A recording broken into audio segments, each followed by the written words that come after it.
Now let's take a look at the biggest races of the midterm elections and those seats that are still being counted. Let's bring in a political expert. We're going to welcome in John Feehery, a Republican strategist. Again, we've had him on before. He's going to come at it from that perspective. John, thank you very much for coming on early morning. Thanks, Mitch. Nice to have you. Nice to be with you. So we are looking at, I'm thinking, Nevada, Arizona, and Georgia. The question in here says, which election results matter in terms of the shift of power in Congress? But I think those three are it, right? Those three are it. There's a lot of House races out in California still to be done. I think there's some House races in Arizona and I think still in Nevada. So listen, the balance of power is up for grabs. It should be a very interesting couple days. The question that a lot of Republicans and conservatives have is, why can't we count these votes? What's wrong with the process? And it really raises a lot of questions about our electoral process in these states.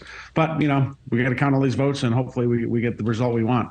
I saw Marco Rubio specifically tweeting that, hey, Florida's got 25 million people or whatever the number is. You got 7 million people in Arizona. Why have we counted our votes and why haven't you? The reason is that state laws differ about when you can count which votes and when you can count other votes. And I wonder if most people know that. I also kind of wonder from a Republican strategy standpoint, a guy like Marco Rubio should probably know that. Is it more of a strategy to cast doubt on the elections when you're asking why the votes haven't been counted yet?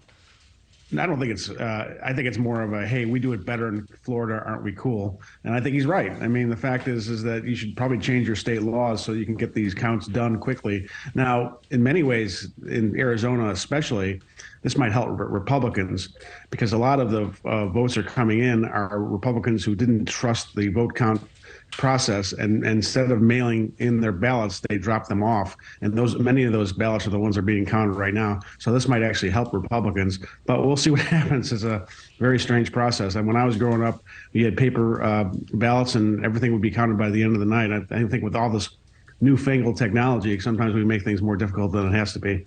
I do agree with you. I think they think that things are more accurate, but I guess we'll have to wait and see if that's the case. Now, what are some of your biggest surprises from the races so far? I mean, I think the general theme of this is there was no red wave. So why was that? And are there any races in there specifically that surprised you as to, man, I thought that was Republican for sure, and it is not?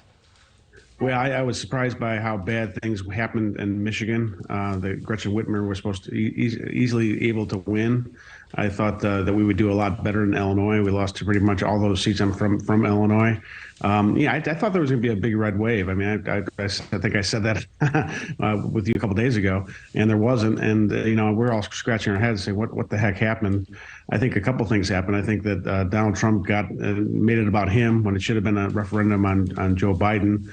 And I think at the end of the day, I think abortion was a much bigger driver. Like if you look at what happened in Pennsylvania, the number one issue that people were concerned about was abortion, and that really hurt us and hurt Dr. Oz in that race. So, and I actually thought that Herschel Walker was going to win before he wouldn't need a runoff, but he did, and now here we are. And it just brings back all kinds of bad memories of a couple of years ago when we thought we were going to win Georgia, and we lost both of those races. Hopefully, that doesn't happen from our side this time around.